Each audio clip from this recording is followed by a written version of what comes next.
جی پہلے تو ایک میں گزارش یہ کر دوں کہ یہ لال مالی صاحب نے بتایا ہے کہ ایک تحریک چلی اور وہ تحریک جو ہے وہ مشرف دور سے پہلے تھی اور کہ جدا گانا انتخابات ختم کیا جائے اور اس میں مذہبی اقلیتوں کا بڑا ہاتھ تھا. ہمارے ایک ساتھی سودان چند چاولہ اس کی کیمپین کرتے کرتے بیچارے شہید ہو گئے تھے جیکب آباد میں. تو یہ اس کا بڑی لمبی تاریخ ہے جس کے ذریعے سے یہ انتخاب جو ہے وہ سامنے آیا ہے اور اس میں یقیناً بہتری کی گنجائش ضرور موجود ہے. اور جیسے کہ لال مالی صاحب نے کہا کہ اگر پارٹی کے اندر انتخابات کیے جائیں, یہ جو مخصوص نشستیں ہیں خواتین کے لیے بھی اور مذہبی اقلیتوں کے لیے, وہ ایک بہتر جمہوری اور زیادہ نمائندہ وہ شکل ہوگی اور اس کی جواب دہی بھی زیادہ ہوگی پارٹی میں لوگوں میں. اس کے ساتھ ہی میں ایک گزارش یہ کرنا چاہتا ہوں کہ ہمارے ہاں جو کہا جاتا ہے کہ قیادت کا بحران ہے اور وہ سیاسی قیادت کا بھی ہے, تو اس کی ایک وجہ یہ ہے کہ ہماری سیاست جو ہے وہ بنائی جاتی ہے, ہماری قیادت بنائی جاتی ہے بجائے یہ کہ وہ کسی طرح سے لوگوں کے اندر نیچرل پروسیس سے آئے. یہ بھی ہوا ہے, کچھ نیچرل بھی ہے یہ کہنا چاہیے, تاریخی بھی ہے, فیملیز ہیں ایسی, اور کچھ ایسی ہے جو بنائی جاتی ہے. جو مذہبی اقلیتوں کی نشستیں ہیں اس کے اوپر جو لوگ آتے ہیں ان کو اکثر اوقات دیکھا گیا ہے کہ جب حکومت میں توازن تبدیل کرنا ہو کسی ایک پارٹی کے حق میں یا دوسرے کے حق میں, تو یہ جو نشستیں ہیں ان پہ کامیاب ہونے والے لوگ ان کو استعمال کیا جاتا ہے. یہ بھی ایک بات دیکھنے کی ہے جو یہ سمجھا سکتی ہے. پھر یہ ہے کہ ہم کارکردگی دیکھ سکتے ہیں. اگر ہم پچھلے 3 جو ٹینیور ہیں ڈیموکریٹک اس میں دیکھ لیں کہ مائنورٹی کے ممبران جو ہیں وہ کتنے ہیں جنہوں نے بل پیش کیے. بل پیش کرنے کے علاوہ یہ ہے کہ ان کو کیا کیا سختیاں برداشت کرنا پڑی, کیا کیا اپنی وفاداریاں تبدیل کرنا پڑی.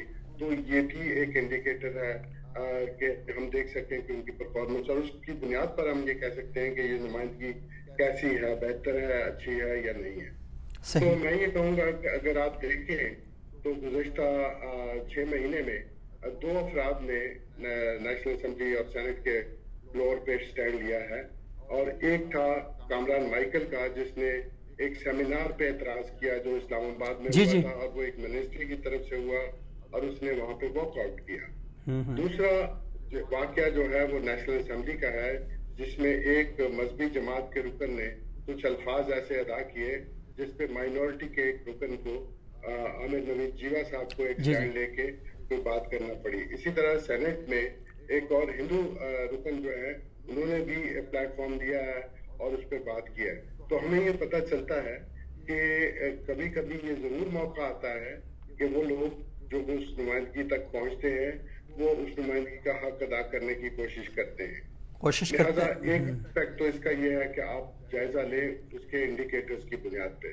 دوسرا یہ ہے کہ جب یہ قیادت, میں نے کہا کہ یہ گملہ سیاست ہے, کچھ افراد کو پروموٹ کیا جاتا ہے, پھر ان کو سیاست میں لایا جاتا ہے, پھر انہیں رکن بنایا جاتا ہے, پھر انہیں مرضی سے پارٹیوں میں تبدیلی کا کہا جاتا ہے. تو یہ جو ہے یہ ہمارے پورے ایوان کی کارکردگی کا سوال بھی ہے. ہم مائنورٹی کے جو ارکان ہیں ان کی کارکردگی کا معیار اور جانچ صرف علیحدہ سے نہیں کر سکتے. جب پارلیمنٹ پوری بھی جو ہے وہ ایک پسماندگی کا شکار ہو قانون کا, مثال کے طور پر آج کل جو پارلیمنٹ ہے تو آپ کہہ سکتے ہیں کہ وہ بار بار چونکہ پارلیمنٹ کی سپرمیسی کی بات کرتے ہیں. تو کیوں کرتے ہیں؟ اس لیے کہ لگتا ہے کہ ایوان جو ہے وہ اس کی طاقت وہ نہیں ہے, توقیر وہ نہیں ہے. پھر دوسری بحث کیا ہوتی ہے کہ اداروں کے درمیان اختیارات کا توازن کیا ہونا چاہیے. تو اس اعتبار سے آپ کہہ سکتے ہیں کہ ایوان وہ قانون سازی جس کو کرنی چاہیے تھی وہ بیشتر اوقات کر نہیں پاتا, وہ نہیں کر پاتا. آرڈیننس سے چلتا ہے بجائے یہ کہ قانون سازی ہو. تو خالی مائنورٹی ارکان کی کارکردگی جو ہے وہ اس کو اسی عکس میں اور اسی آئینے میں دیکھنا پڑے. اس کی بالکل یہ بہت ہی اہم بات ہے کہ اوور آل جو صورتحال ہے تو مائنورٹیز کے جو اراکین اسمبلی ہیں وہ بھی اسی کا حصہ ہیں. تو جتنی قانون سازی وہاں پر ہو رہی تو اس کے تناسب سے ہی ان کو دیکھنا چاہیے. لیکن ایک اور بات یہ ہے کہ لال صاحب آپ بتا رہے تھے کہ پرویز مشرف صاحب کے دور میں وہ جو ہم نے دیکھا کہ اقتدار کو نچلی سطح تک منتقل کرنا ہے، اور انہوں نے پارلیمنٹ کے اندر بھی مائنارٹیز کی سیٹ بڑھائیں، خواتین کی بڑھائیں، اور اسی طرح جو ناظمین کا سلسلہ شروع ہوا تو ہم نے دیکھا کہ لوکل باڈیز کے اندر بھی مخصوص نشستیں وہاں پر رکھی گئی ہیں۔ تو اب ہم دیکھتے ہیں کہ قومی اسمبلی میں، صوبائی اسمبلی میں، بلدیاتی ہر سطح پر جو مائنارٹیز ہیں ان کی نمائندگی وہاں پر موجود ہے۔ مگر کیا وجہ ہے کہ جو ایک یہ احساس محرومی ہے وہ ہم دیکھتے ہیں کہ وہ ختم نہیں ہو پا رہا؟ کیا قیادت ناکام ہوگی ہے مائنارٹیز کی، یا اوورآل پورا ریاستی سٹرکچر ناکام ہوا ہے؟ سو بھائی دیکھیں، گزشتہ 75 سالوں میں نیشنل اسمبلی میں جو بھی رہی ہو پریزنٹیشن یا ریپرزنٹیشن مائنورٹیز کی، لیکن ان 75 سالوں میں صرف ایک ہی قانون وہ پاس کر سکے جو تھا ہندو میرج بل۔ صحیح۔ اس کے علاوہ کوئی لیجسلیشن آن گراؤنڈ نہیں ہے۔ اب اگر بات کرتے ہیں ہم پاکستان کے آئین کی، اس کے ریلیونٹ آرٹیکلز کی جو مائنورٹی ریلیٹڈ ہے، یا UDHR یا ہم انٹرنیشنل کویننٹس ایگریمنٹس ٹریٹیز جو ہم نے سائن کی ہوئی ہیں، تو اس پہ اگر عمل ہو جائے تو میرا خیال ہے جو پاکستان میں 1947 میں بھی جو ہندو چلے گئے تھے یا سکھ چلے گئے تھے وہ پاکستان واپس آ جائے۔ اتنا یعنی کہ ایک آج پیپر سیکورٹی اینڈ رائٹس کو پروموٹ کرنے کی اور پروٹیکشن کرنے کی باتیں ہیں۔ تو میں نے وہی کہا نا کہ جب آپ ایک فیوڈل ایک سسٹم ہو، اسی طریقے سے آپ کے رائٹ فرام ایک یونین کاؤنسل، ایک ٹاؤن کمیٹی، ایک میونسپل کمیٹی سے لے کے جو ہے قومی اسمبلی تک جو ممبران اگر آئے، ان کا کام جو ہے کہ وہ آئے، ان کی سلیکشن کا جو کرائیٹیریا ہو وہ یہ ہو کہ وہ اپنے اس بہتار سے، جاگیردار سے کتنا قریب ہے، تو اس کو اس کی فکر بھی اتنی ہی ہوتی ہے، پھر اس کو وہ بھی لیتے ہیں۔ اور پھر دوسری بات ہمارے ایک ٹپیکل ہمارے ملک میں جہاں پہ جو بڑی بڑی سیاسی پارٹیاں ہیں وہ اپنے مقاصد کے حل کے لیے مذہبی جماعتوں کا اور خاص طور پہ ایک پرٹیکولر مذہب کی جماعت کا جو ہے سپورٹ حاصل کریں، چاہے وہ فیض آباد دھرنے والے ہوں، یا ریسنٹلی آپ نے دیکھا کہ سپریم کورٹ کے سامنے بھی دھرنا لگ گیا۔ سپریم کورٹ نے بھی تو ایک مائنورٹیز کے لیے جو کی ہوئی ہے ورڈکٹ دیا ہوا ہے، ایک ڈیٹیلڈ جسٹس جیلانی کمیشن عمل نہیں ہو رہا ہے۔ ہاں، مائنورٹی کمیشن بنایا ہے، وہ ٹوتھ لیٹ ایک مائنورٹی کمیشن ہے جو وداؤٹ اینی کسی ایکٹ کے ہے۔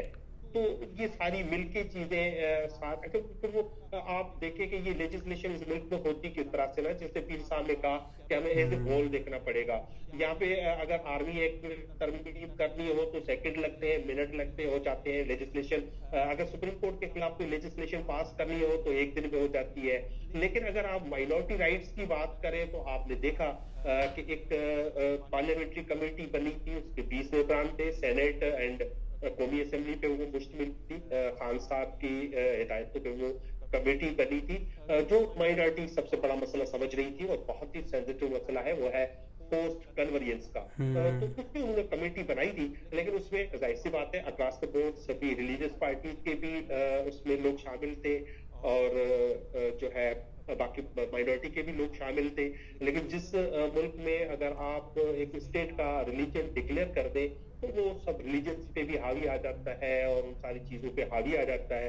تو وہاں پہ تو آپ یعنی کمیٹی کا ماحول بھی اس طرح بن جاتا ہے کہ وہ آپ کا جو فری اسپیچ کا رائٹ ہے وہ بھی نہیں ہوتا۔ یہ میں صرف میں اپنے لیے نہیں کہتا ہوں، میرے جو مسلمان میرے دوست ہیں روشن خیال جو اس طرح کی باتیں کرنا چاہتے ہیں، ان کو بھی ڈر لگتا ہے کہ ان کی مائنورٹی رائٹس حقوق کی بات کرنے سے بھی وہ ڈرتے ہیں۔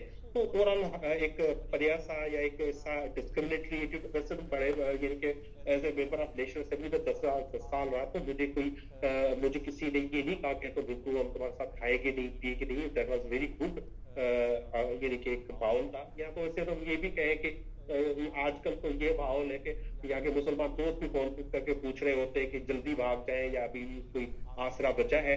تو باقی کا تو آپ سوچ ہی سکتے ہیں جو یہاں پہ ہمیشہ ڈسکریمنیٹ رہے ہیں، جیسے جابس کا ہم ذکر کرتے ہیں، جیسے ابھی آپ نے بھی شروع میں کیا، آپ کو ایجوکیشن ہی نہیں ملتی تو آپ جاب کیسے لیں گے؟ صحیح بات۔ آپ کا ایجوکیشن کا اگر میں کہہ رہا ہوں کہ اگر میری 90% پاپولیشن جو ہندو کمیونٹی کی ہے وہ بلو دا پاورٹی لائن رہتی ہے، اس کو کھانے کو آٹا نہیں ہے، روٹی نہیں ہے، تو کہاں سے اتنے لوگ پڑھے لکھے تعلیم کیسے حاصل کریں؟ ہاں، پروفیسر بنیں گے؟